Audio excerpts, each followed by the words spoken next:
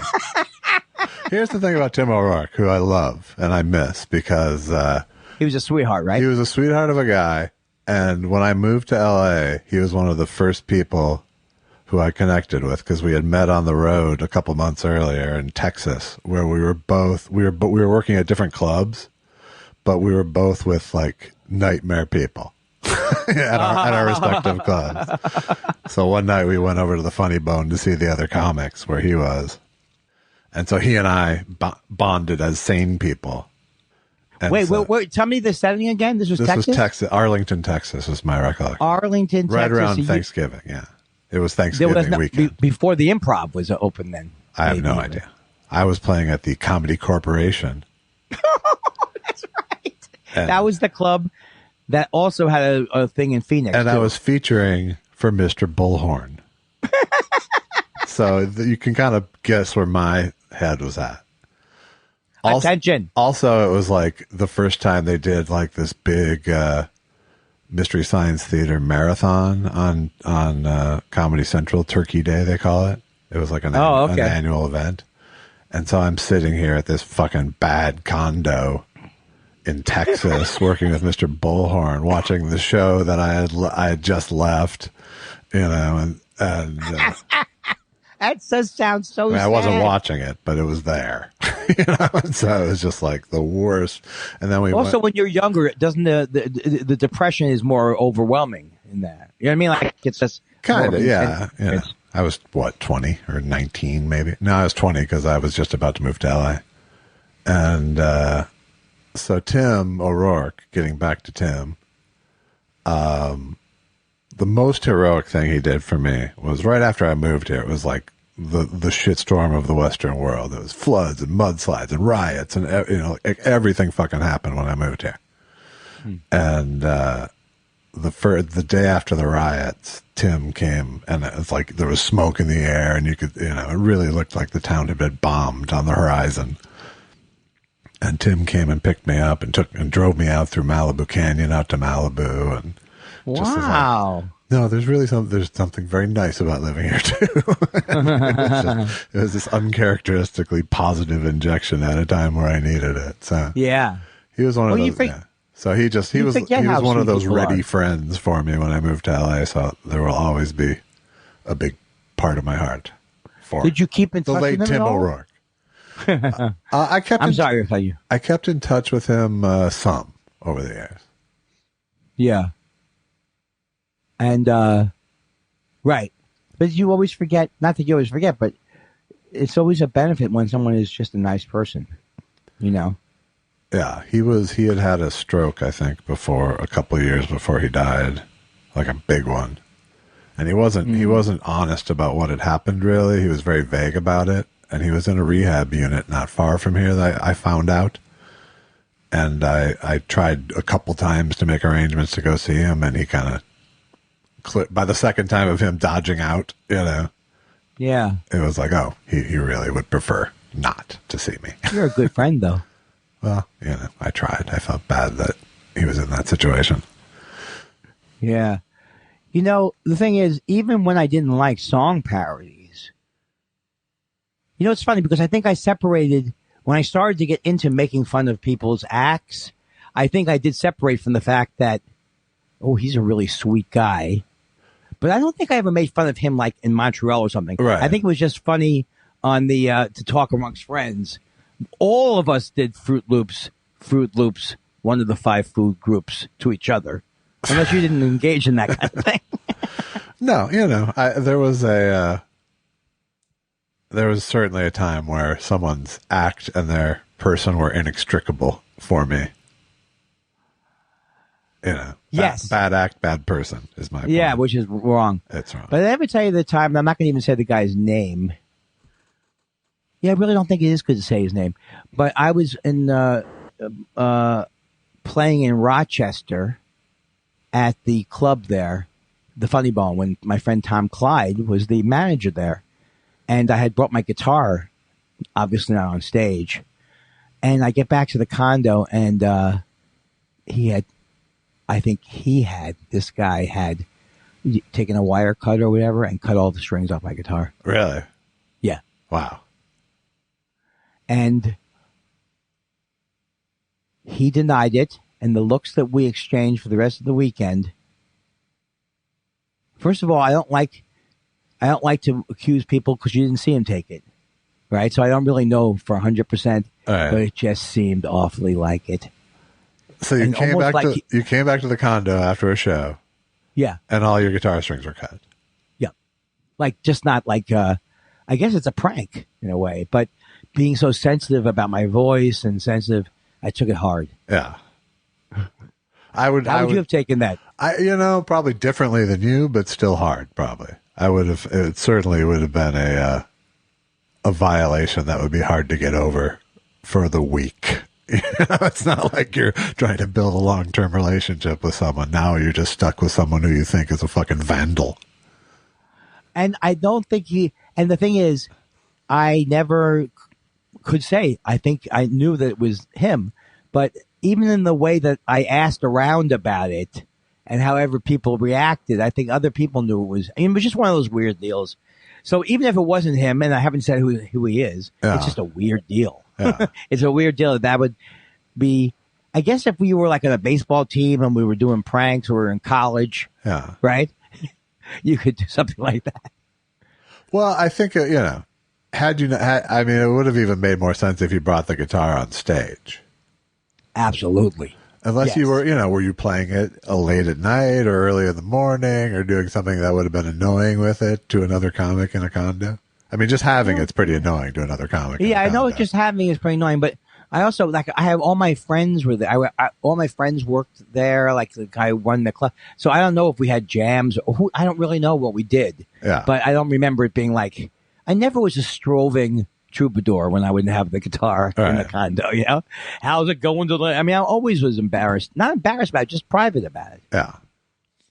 And not working on song parody, so I didn't have to have other comics coming up. What do you think should be here? And we built the classic ones. We built this titty on silicone. And I don't know whose that is, but that is the worst. It belongs to the universe. We built this titty. Just the fact that you would say it more than once. We built this titty. We built this titty on silicone. So did you sat around with comics and wrote song parodies with a guitar? No, we always made fun of, it was like Todd Glass and I, we just always thought it was the funniest thing in the world that they did song parodies. Sure. So we sat around and mocked them. Gotcha. And yet you laughed at yourself for the song parodies you came up with. Oh, no. These were actual song parodies. No. This was not made up by us. An actual comic. That'd be horrible. And I apologize if I portrayed myself as coming up with horrible. This is one that actual comics did. All right. Okay. So we built this titty on silicone. And then the other one was where you could, my favorite one was Roger. This one I will say, Roger and Roger. You remember them? Roger and Roger? No. You remember Roger and Scott? No, I don't. Okay. Well, they had this thing. I go, I'm going to do the song, and No, you're not going to do that song because you changed the last word of it. Oh, Jesus. I'm going to do it regular this time. No. You say that every single time. Why can't you trust me? More banter that goes nowhere. Right. And then it's, I know it's kind of late. But I think I have to say I love you. With my schlong. Oh, and the other guy's upset now. He's upset because you've taken a perfectly good song. Right. And I don't know if that's Mac and Jamie now. Or if it's... Mac and Jamie had the bit where the one guy was doing crazy things behind him while Mac was trying to play a serious song. And then Mac goes, he turns around and goes, oh my fuck, he can't even fucking believe it. Even though they've been doing it for years, still can't believe it. That he's behind him putting Scotch tape on his face. All right. And they have a big blowout. Oh, he was singing Desperado. Now you can let me sing the song? Of course I'm going to let you sing the song. Every other time you've done funny faces behind me. Come on, what are you? Relax, Abbott. Relax, Lou. See, you probably didn't experience... I'm trying to think. Did you experience the duos and know the duos that were in L.A. or... No, not the one. Okay, O'Brien and Valdez. I know O'Brien and Valdez. So maybe there just weren't that many duos. There weren't that many. They presented problems for people.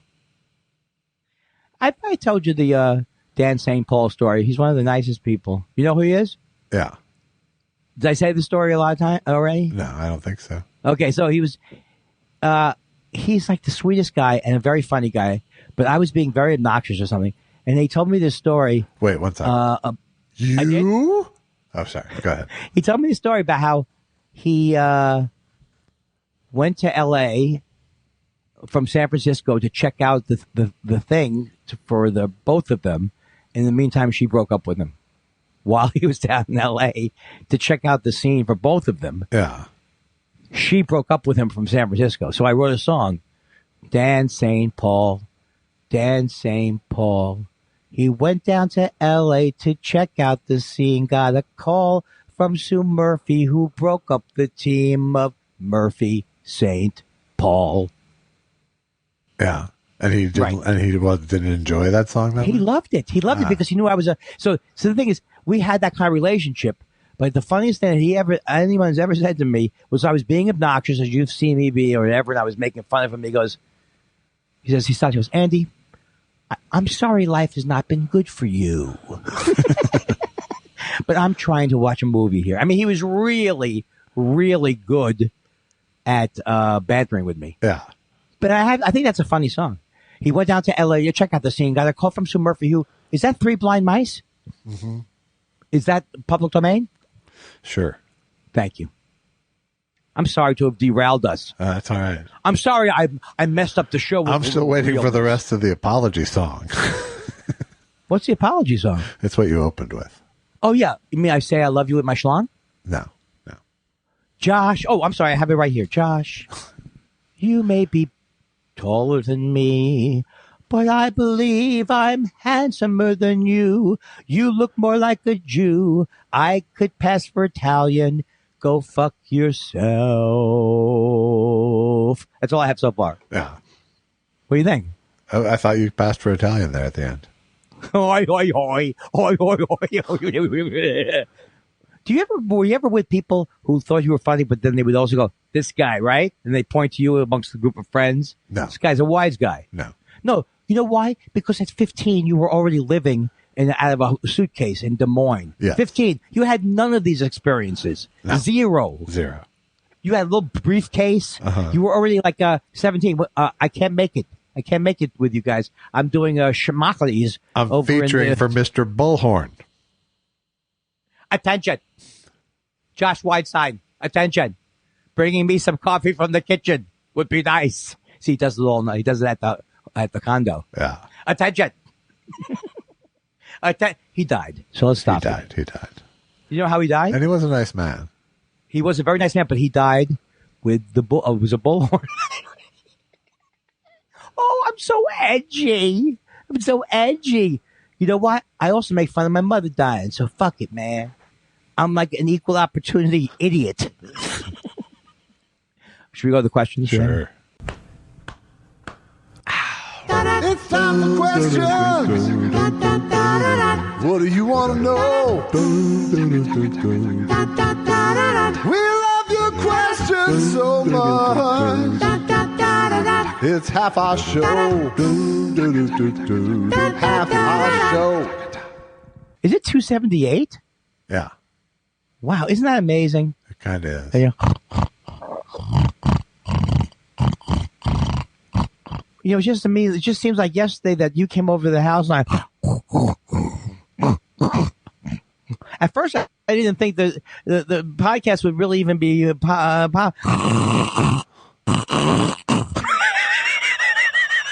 Wow. Do you have a tease to play, please? Oh, Would you please play the tease? It's been playing. Oh, I'm sorry. Pickle says, what is the thermostat set to in your house or apartment? Interesting. I don't think it's interesting. I just said interesting. Yeah. What do you think, What do you say? I'm in the low 70s during the day and high 60s when I sleep. Oh, I feel sorry for your wife.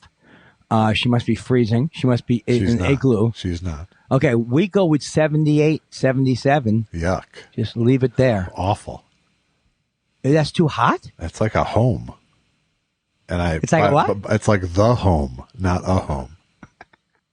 Stop saying the home to me, because I really recently have been realizing that's really, I heard you're starting up a podcast in the future about my ravings. Well, it's not so much a podcast as a GoFundMe.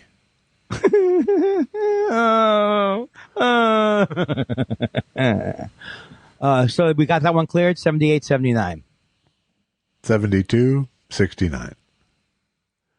Dan Marsh says, hey guys, Andy, now that you've been going to therapy for years, how have individual sessions changed for you compared to the first few months? It's a very nice question. They have, it's been going Depends great. what you do with it. Yeah, I mean, the thing is, it's going great. My therapy is going better than ever because it takes a long time when you're in, it depends on who you are, but it takes a long time when you're in therapy to get over the transference thing, which is like making your therapist, thinking the therapist is going to be the person who's going to provide you with the answers. And a good therapist won't just provide you with the answers that you know, like answer things like that. But So, once in a while, won't a good therapist give you a line read once in a while? Of course. She's asleep for most of the session, so I don't know. She's doing a thing. It's sleep. She says it's sleep therapy. I don't get it. Yeah. Funny stuff, right? Really BD West says, it is my... Oh, that was a question for me. BD West says, it is my intent to never sign up for Marky Mark's Gram. Thus, I am deprived of Kindler versus Keister. What goes on there? Well, why doesn't he want Marky Mark's Gram? He just doesn't like it. I always send it. I always will send it on Twitter, but I don't think that you can even say I'll be on Twitter forever. What do you mean you'll always send it? What I do is after I do the thing on Instagram, I'm able to share it on Twitter. But you have to go to Instagram to watch it. Oh, is that it? Is that the racket? I think so. Oh, well then he can't see it. I'm sorry, BD West. I will make sure to have a version that I can send to you. BD, you want to do the second BD West? Sure. I was just waiting for the cucaracha horns to settle. There's a lot of construction housing in this house. Oh, I don't hear that. In this neighborhood. And isn't that weird? This is the first time I have... Every day at noon, the roach coaches show up. The roach coach. Yes. I could never, if I worked with you at a thing, I could never go to eat then. You want to go down to the roach coach? No, I'm not going there then. Well, I think part of why they're called that is because they play La Cucaracha. They show up.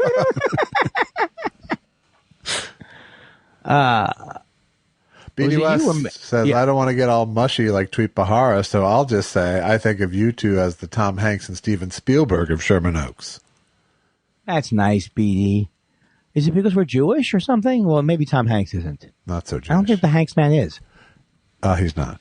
I mean, he's Jewish in that Lenny Bruce bit sense. Right. He's got the best of all worlds. He can play a Jew.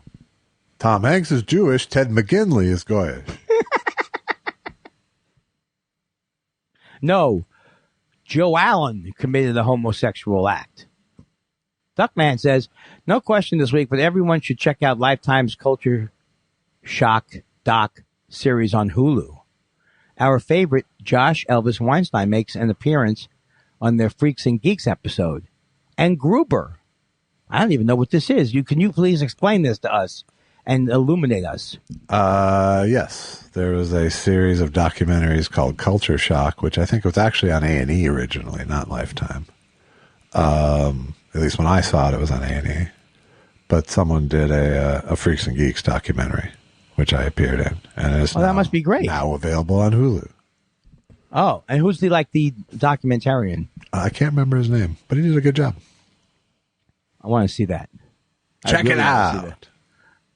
All right. I can see that. Are you going to do Warpsy Head? Warps Your Head says... Why is it not Warpsy Head? I thought I had it. Warps Your Head. Thank you. Warps Your Head says, hi. I have an old Thought Spiral t-shirt, and I put it through a lot. The armpits look like they were used to clean a baby duck after an oil spill. Should I just throw it out or cut the sleeves off and wear it ATVing or whatever sleeveless dudes do? I don't think, if you're not used to going sleeveless, I don't think you're ever going to like it. It's like... Well, at least get yourself a sleeveless denim vest to wear over the sleeveless t-shirt. I think you'll feel somehow more rugged. If we were any kind of a show, we go, and just for asking that question, Warps Your Head, we're going to send you a Thought Spiral fun pack. That would be great. I feel like people would take advantage of it, though. Warps Your Head. Hold on, and Dolores will get all your information. I said get a new T-shirt and help out Alex Brazell. Come on. Yeah, that'd be. I owe him a thing. Who don't I owe a thing to? I know.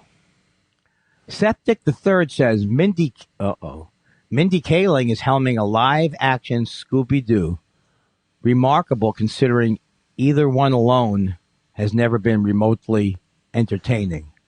How did I miss that question? Either one alone. Meaning Mindy Kaling or Scooby-Doo. That's true.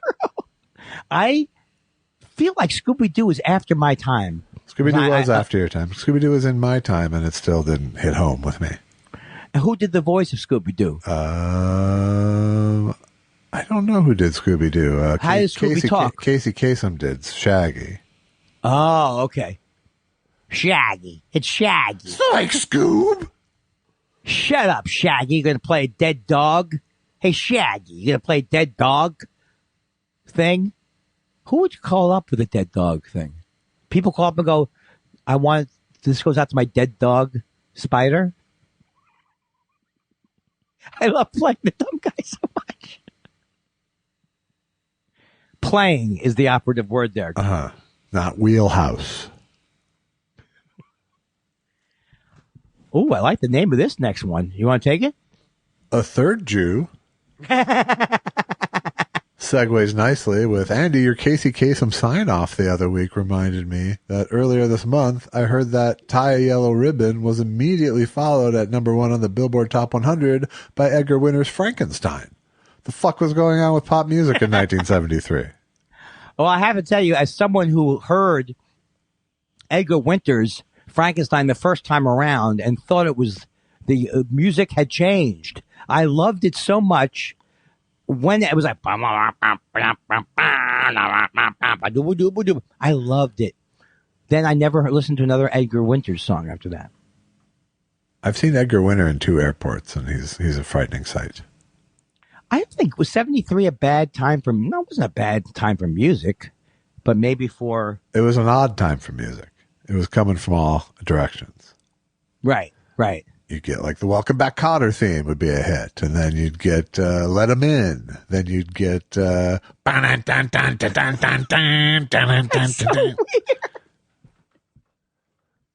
You know, I used to think like that Welcome Back Kotter song. I used to go, but that's just a nice song. It's a great song. It's just a lovely song. Welcome back.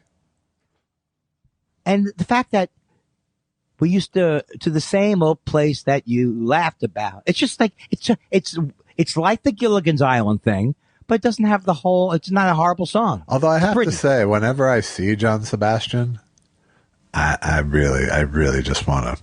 I just want to shove him or something. No, is he still walking around very happy? No, I mean back in the day when I watch again. I returned to my Ed Sullivan watching of late. Me too. Susan and I have picked it up. Love and Spoonful was on quite a bit in this. I saw the Doors the other night. And I think I've seen all of them now, so I've stopped watching. But you've seen all the Ed Sullivans? I've seen all the ones that are available in that syndication. Oh, package. they're so great when you first see them, though, right? Like, did you see the Jack Benny one, which is like? I've seen. He was on a couple times. He did walk-ons a couple times. He actually did sort of stand-up once. I saw Jack Parr doing stand-up. That was bad, or well, weird? You know what was bad about it? Was he came out in a suit that was like cut off at the knees. Like the whole. What do you mean cut off? With like too short? Like shorts, like the pants were cut off at the knees, and it was all for a bit. It was the bit was the upshot of the bit was I saw the suit, the thing it said half off, and he fucking wore a suit like that and then he's stuck with that fucking suit. Luckily on Ed Sullivan they only shoot from the cowboy shot from the hip up, so it never really came back into your mind. But imagine fucking wearing that for a whole set for that fucking joke. This may be the first time that I ever knew that he did stand up even at all. Yeah. Everyone. I thought he was a conversationalist. No, that's how they all started in some sort of nightclub stand-up. It seems. Jack Parr reminds me of if Jack Benny was dead serious. You know what I mean? Kinda, yeah. Yeah. Like Jack Benny when he comes out and he goes, "I've been on this show," and he's like Jack Benny, but not fun. Not fun. Oh God! Who else? I saw the Doors. Doors are good. Both of them, and it was overplayed. Because what was controversial? Right, there was no smirky Jim Morrison like in the movie. Well, they even introduced it as, and they're very controversial. Right, and then they show you the nothing. And now for you youngsters. Did you see how weird it was in the Doors? They did the worst special effects. Yeah. They had Frozen on the other three doors were just like glaring because their people are strange. That was the theme, I think. Yeah. People are strange and they wanted them to look strange. They were pioneers of music video there on the Ed Sullivan Show. Although I did love the woman and guy who the guy just on the ice, he's like on skates and he almost throws her. She looks like she's going to die. One of those, the flying Zito brothers. Do you know, and I'll ask you this because now that you're watching, notice that they use the same music cue for every single variety act. Well, and I wonder if that was true in the day or if they just wanted to clear one piece of music that they could use every week that fit every variety act. It is cool to hear live performances, though. That part's great, isn't it? Yeah. Like even with Robbie Krieger played something that was completely not in the same key, although that might have been part of the jam around People Are Strange, but it was like, you never would normally see that. Yeah. How about Hullabaloo? How about all those other shows? Were they? I haven't. I'm sure that they. I'm certainly you can find tons of shit on YouTube from everything, but I've never watched a lot of old Hullabaloos or things like that. But I mean, did Ed Sullivan know? Hullabaloo was more of a lip sync show, though, wasn't it? Yeah, I think it was. Yeah. So did Ed Sullivan, in a way, consciously want it to be? Because to me, it's like a whole difference in the world that there's. Yeah, he insisted that it was live whenever possible. Oh, well, that's good. I mean, he was quite a musicophile. But you did see how, you could see how once Variety left, it's not coming back. It's just not going to come back. What's your pitch on it? Well, I have three it is people. Back. America's Got Talent is 100% that show. I mean, there's right. I don't. Yeah, but plus, I don't. It's 100% plus. It's got, but yeah, but there's nothing different about what that's appealing to. Right, but back in the day, there were many of these types of shows. Now there's just one. Yeah. And I don't think it's it's not saying the variety show is back. It's saying people still like them. I don't know why they watch that show, but is it fun? I don't watch it. It's not fun for me. No. What am I protecting? I feel like I'm political all of a sudden. Well, you've got the Howie That's Mandel connection now. Please, I can't say anything. Is it sous vide? Sure. Yeah. Sous vide says, do people have affairs with people they find at dog parks? Because yesterday a woman said, Happy Friday to me, and I'm thinking, well, you know what I'm thinking. I'll keep you advised. What could go wrong? Well, it sounds like sous vide is at the park and just... this is after weeks of marital strife questions, so... I don't know. You guys have to... The horizon is dark in the Vede house. You fictional people are going to have to, work this out on your own. Yeah. Dan Marsh says, what if Ben Stiller unfollowed Andy right as this thing is being recorded? Could Andy feel it in his soul? Well, there's no question if I went right now and I saw that he wasn't following me, I'd be sad for a few hours. No. You know why? I've grown. I don't get that way anymore. Mozart, too, says, it's not you, it's yay. Or it's not Jews, it's yay. I just want to say that this anti-Semitic bent that Kanye West is on, I don't appreciate it any more than anything else he does. And I want to say he's wrong. Do you think Kanye West in his fever dreams thinks he's like being edgy with these... I wore a shirt that said white lives matter. Why'd you wear it? Because they do. They do. I don't think it matters. I think he's a fucking crazy asshole and separate issues. He is a terrible human being. I think he's a terrible human being. I know that he's very talented, but I don't know enough about the music. But I don't care that he's talented anymore. No, you've already worn out your welcome when you're threatening to beat up Peter. I draw the line at threatening to beat up. I just find it so fucking easy to walk away from anybody at this point. It's true. That's true. There's no attachment to him. Andy Dagobert of Tacoma, him, says, Andy was a bartender? I wish I could have been there. Did you like it? What was your favorite drink to make? I loved being a bartender. I absolutely loved it. And it wasn't about the drinks. Because I worked at, for the most part, I worked at a Denny's that had a lounge.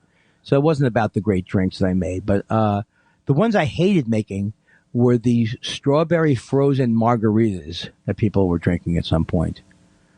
And it was a popular drink. I mean, that's not a good... Every bartender hates the blender. This is just a fact. But my favorite drink were the ones that you could memorize. Gin and tonic. No, Scotch like and soda. No, I'm talking about like a Mai Tai where it would have to be like Ratso or something like that. So it'd be rum, almond, triple sec, sweet and sour. I don't remember, but you had some. We had some ways of helping us. Sure.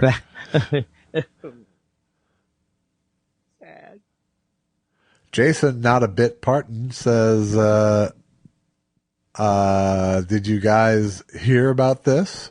Paul McCartney may be working on a new version of It's a Wonderful Life. Yes, we've heard about it several times. Thanks for the song, Josh. I listen to it a couple times a month. I dig everything about it. That's cool. I'm not sure which song, but thank you. That you went over with him. Maybe you had talked about it with him. How come I don't know this? It's a Wonderful Life. He's actually going to be in it. Is it his joke or he's going to be in a version of it? He was, there's been a news item that he was doing a musical of it. I don't want that. I don't want it. I don't think it'll happen. So I think you're safe. Aw, God damn it. God damn it. Zuzu, stop playing the fucking piano. Why can't we make something new? That's all I'm saying. Make something new. I don't care if it's bad. Make it new. Sure. Make it new. Sure. Jason, not a bit Parton, says again, and speaking of Andy being bad at returning texts, last week's show, my man still hasn't accepted nor declined the invitation.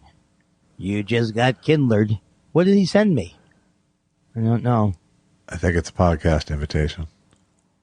What's his podcast? The Jason Parton Show. Have you done it? I think I did. Oh, I'll do it then. Some time ago. All right. I'm up for it. Well, I'll delay. This will take another 12 months. Dan Wade says, hey guys, if you called in every favor you could, who's the most famous person you could get on the phone in the next hour? I don't know. I'd probably just stop at Tom Arnold. I don't know. It's a tough one. I might be able to get Paul Schaefer on the phone or Ben Stiller. No. This just makes me sad, this kind of question. It makes me sad that I really don't have. Well, I hope that anyone famous who I know is listening knows that I would never use my connection to them in such a way. Eastside 76. That means Eastside 76 is almost 50 years old. In Andy think. He's 46 years old or something like that. I can only do addition. Hey, are you thrown off by the new century? I can't add up anything anymore. No, I'm adjusted. All right. Well, you're better than me. I also thought Fletch was similar to Beverly Hills Cop. Another movie I didn't see, so I watched it after Fletch. It was great. Josh is correct. Fletch was going for the BHC vibe.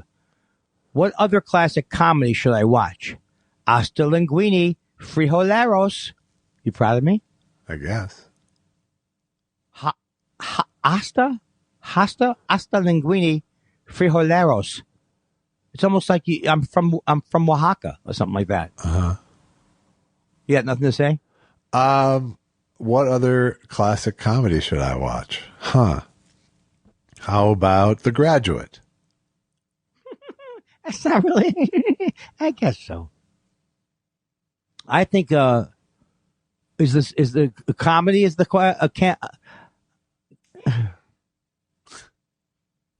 Oh, you should do one of the Danny Kaye movies. Take it away, Josh. You can take away the next question. Johnny Whoops says, Andy, your jibes about Camp Lejeune are really putting me off. Not to get too serious, but I, John Whoops of Internet USA, was there during the period in question. They had non-military and quasi-military events there from time to time. I was there for my first rodeo. I am very sad. I did not mean to make fun of I don't mean to make fun of that, and I feel very bad about it. And I just want to ask you a question, Johnny Whoops. Are you sure it was between the years of 1950 to 1985? Are you sure? I'll need to see some proof on that. See? I made it like I was sorry, and then at the end I went, screw everybody. That's when Andy played the Lejeune funny bone. What's Lejeune stand for? All right, I'll go next again. Don't call me. No. I can pick it up. Don't call me Boops. He says, can I get a ha ha ha ha bing bong? Is that a private joke between you two? No, but here it is. Ha ha ha ha ha ha ha ha bing bang. Taffy says, you guys go to deathbed humor better than anyone, which is why I really wish with all my heart that you would keep the show going even to death. Am I describing a great art project or maybe your personal hell? I don't know, but is this a threat? I take anything that says, what do you know about me dying? I will never, not only will I never let this show go, this show, it will be my, whatever it's called, legacy. And I thought you were I was on, and, you know Andy Levy? Yeah. I was on his show. I went on his show, and he talked about our show. Really? What did he say? He plugged it. Good stuff. Very good stuff. Hi, Andy Levy. Yeah. He's what I'd call a Twitter friend at this point. Yeah, I met him personally, so that's great. the end of that. No, because we were talking about how when he had talked about coming out here to be a guest on the show, it was pre-pandemic. You know, we were joking about we don't have gas, and then all of a sudden, ba-boom, the pandemic hit. Stephen Elton Yates says, Jelvis, it was great to see and hear you riffing a short with MJ on the new MST3K. What was it like doing it after a few non-riffing years? Andy, any desire to movie riff? I'll answer that quickly. I think it's been done. No, I think I was on one of them. I would do anybody's anything, but I wouldn't start a new one. Take it away, Josh. Andy was not on one of them. He did not riff. He did open for us once. I think I did something with Cinematic Titanic. Yeah, you No? opened for us. Oh, I think I read one. Okay, don't even listen to me. I'm probably dreaming. Yeah, you are. It was fun.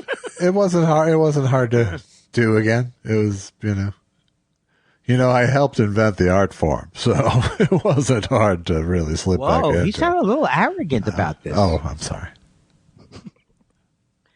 You want to do the next one?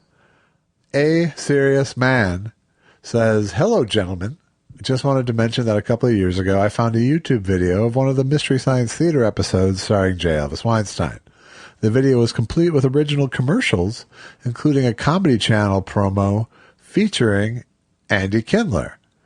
I'm definitely counting this as the beginning of your work partnership, with your permission, of course. That is so cool, because what that was one of the most fun things I ever did was selling maps of the star homes as a like a promo, interstitial promo, and that's what he's talking about, and that is really cool.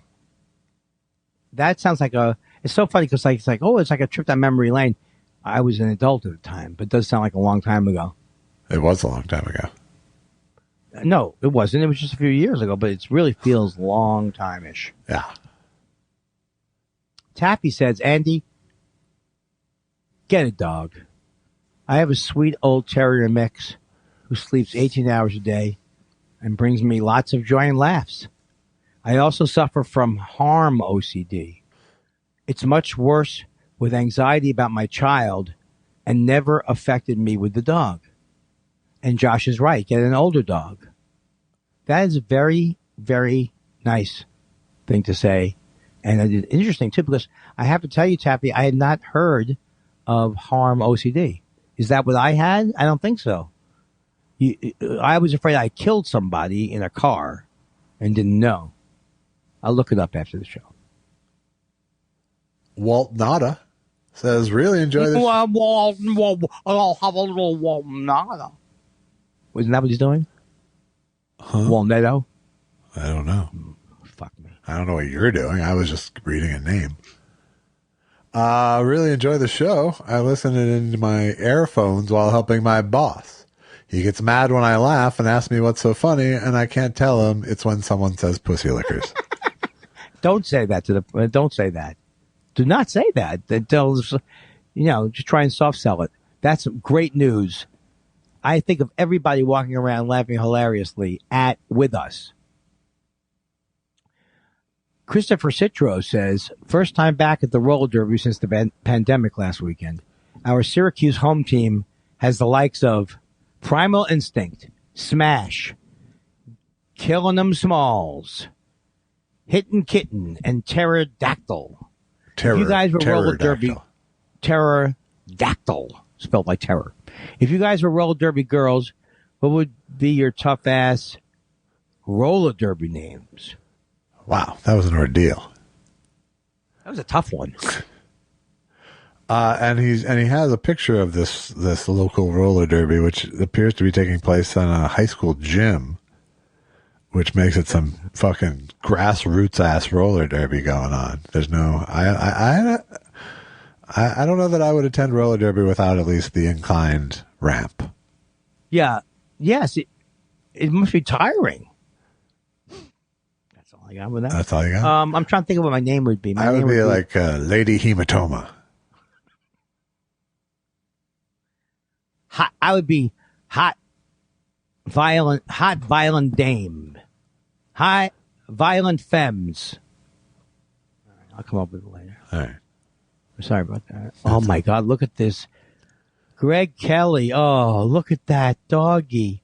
Greg Kelly says, my dog Archie got bit this AM during play at the dog park. He's still groggy from the anesthesia he needed to get sutures in the ear. My question, okay to bring vet Bill to park and ask for 50%? Also curious as to James Mason's thoughts, re Archie. Yeah, I think it definitely will go over well when you bring the vet bill to the park. Yes, I think I always ask for a pound of flesh. 100%. I'm very sorry to hear about Archie. He seems like a lovable young chap, and I'm sure he'll recover nicely. Good luck recouping on his injury. I don't... perhaps you could bring it up to the owner and see if they're amenable to sharing the burden. Or if they even feel badly about it at all. Also, you could feed the dog a little of that horrible wine that James Mason sells, Thunderbird. He says it has a distinctive taste. How could you say it's horrible? It has an interesting taste on its own. I can't even pronounce this. Iacopo San Giorgio? I got that right? Close enough. Iacopo San Giorgio says, guys, I began listening from Test Show 1 last month. When do you think the show lifts off? That makes me laugh. You know, it's been interesting. It is Test Show 27 is when it really we go, okay, we're not joking. We're serious now. We're going to make it funny. When do you think it took off? I'm waiting. Well, I think as soon as it does, it'll be regular shows. Yeah, I was telling Susan about how much I still enjoy that joke. Still works. It kind of works for me. It still does. And I love the idea that there would be somebody who thinking, well, I'll listen to these, but I'm waiting for the real show. I think there's got to be a couple of people out Probably there. Someone. Randy Resnick says, you've both lived in New York, L.A., and Minneapolis. Well, we haven't both lived in all three, but yes. Have you lived in any other cities or cardboard boxes? I have lived only in L.A. and New York. That's all I've lived in, but I've been all over the country as a touring performer. Same, except for Minneapolis and L.A. Good point. Randy Resnick is back saying, you could act out the old joke about two old business partners. Maury on his deathbed apologizing for extorting funds and sleeping with the other's wife. Sam tells him, Maury, who do you think gave you the poison? That is a troubled relationship. It really is. I just pray it doesn't end like that. I mean, there's issues that need to be discussed. Do you think there was any standing on anyone's air hose there? I think you needed to choose one way or the other to go. Josh. You only get one death. Choose your punchline in advance. Exactly. I like to. That's my advance directive is all about which punchline to go with at my death. Josh Elvis Weinstein in advanced comedy directive. 80 Morgan, you decided, hey, let's do a visual gag on a podcast. So he sent, there's a sign in Yass, Australia, YASS, a McDonald's sign. So there's golden arches it's right before Yass. So it appears to say, my ass open 6 a.m. I just saw it. That's some good stuff. So 80 Morgan says, it is true that there is a town in Australia called Yass. And it is true that the McDonald's store there commences operations at 6 a.m. They have taken down the highway billboard, however. Oh, my God. My ass. Open 6 a.m. Well, that part's true. Chaotic neutral. I'm going for it. I don't care. Okay, just fuck you. What is this? You know, it's not your podcast. Get in my wake. Hey, guys. A few test shows ago, Josh mentioned he would entertain the idea of riding a moped/scooter. Just wondering if either of you have rode an electric bike. They're pretty great, about as fast as a scooter, and you get to completely ignore traffic laws. I haven't, but I bet you have. I have not. I have my electric scooter, but I have not ridden an e-assisted bike yet. My friend, but I do think they're cool. My friend Jack has one, and he loves them. I'm looking for one of those runaround. What are they called? The little runarounds, the hover around. That's what I want. Yeah. Why would you get anything other than that? Right. Take it away. Okay. I like you reading the question. Headline skews. Already we're in for wackiness. Says, I listened to an old Dateline podcast and a top 5 TS guest, Josh Mankiewicz, delivered a great 90s crime noir line. Referring to an interrogation, Josh said, he folded faster than an overnight crew at the Gap. Andy, if Dennis Miller puts babe on the end, is this hacky? We folded faster than the overnight crew at the Gap. Cha-cha. Babe.